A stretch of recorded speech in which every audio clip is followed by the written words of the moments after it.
Hey everyone, and welcome! Today we're going to learn how to play the fantastic game of Patchwork. So, what is Patchwork? Well, it's a really clever and strategic game for just two players. Your whole goal is to compete to create the absolute best quilt. And don't worry, it plays in about 30 minutes. In this quick guide, you're going to learn everything you need to know to get started right away. All right, so here's what we'll cover. We'll look at the main goal, how to set up the game, what to do on your turn, how the scoring works, and then I'll leave you with one really important tip. Okay, let's kick things off. First up, what's the goal? I mean, what are you actually trying to accomplish in this game? It's pretty straightforward, really. The goal is to finish with the most points. You get those points by filling up your quilt board with patches and collecting a ton of buttons.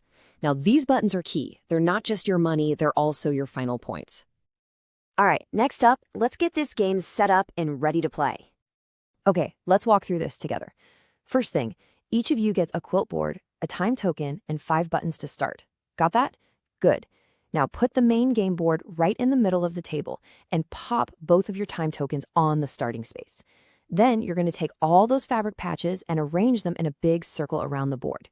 Find that tiny 2x1 patch. You see it? Place the neutral token right next to it, going clockwise. And last but not least, put those special little 1x1 patches and the 7x7 bonus tiles somewhere nearby.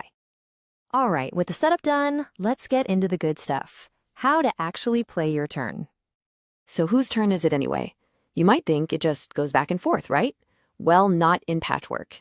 And this is actually a huge part of the game's strategy. It's all about who's furthest behind. The player whose time token is last on the time track, that's who takes the next turn. It's that simple. And yeah, you heard that right. It means you could take several turns in a row if your opponent leaps way ahead. Okay, so when it is your turn, you've got two choices, two possible actions. You can either advance to get more buttons, or you can buy and place a new patch. Let's talk about action number 1, advancing for buttons. So say you're a bit short on cash. You can choose to move your time token to the space just in front of your opponent's token. For every single space you jump, you get to collect 1 button. Pretty handy, right? Or you can do action number 2, buy and place a patch. This one has a few steps. First, you pick one of the 3 patches right in front of the neutral token.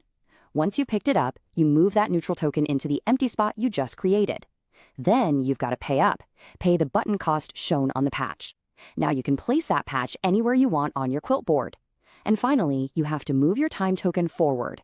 The number of spaces you move is right there on the patch, next to the little hourglass.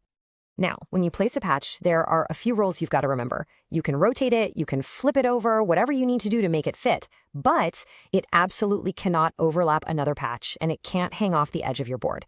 It has to fit perfectly within the grid. Okay, so as you're moving your token along that time track, keep your eyes peeled. You're going to cross over some special spaces that give you some really nice bonuses. So what are these bonuses? First up is button income. Anytime you move past a button icon, you get paid. Just count up every button symbol printed on the patches you've already placed on your quilts and grab that many buttons. It's awesome. The other bonus is a special patch. When you cross over one of these patch icons, you get to take a free 1x1 patch. You can then immediately place it on your board to fill in one of those annoying little gaps. Okay, we're getting near the end. Let's talk about how you score your quilt and find out who the winner is. The game is officially over once both of you have reached the very last space on the time track. Once you're both there, it's time for the final scoring.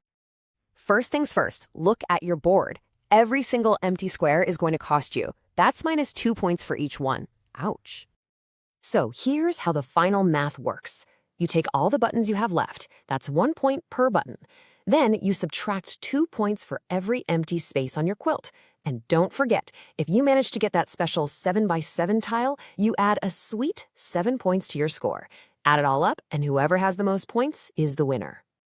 And just to be super clear about that special tile, because it's a big deal, the first player, and only the first player, to completely fill in a 7x7 square on their board gets to grab it. It's worth a massive 7 bonus points, so it's definitely something to shoot for.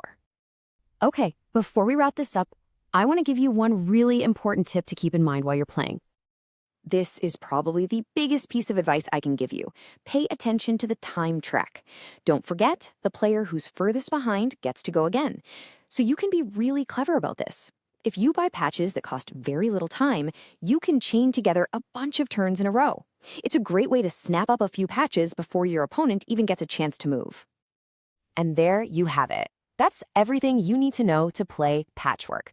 So now the only question is, what kind of beautiful quilts are you going to create?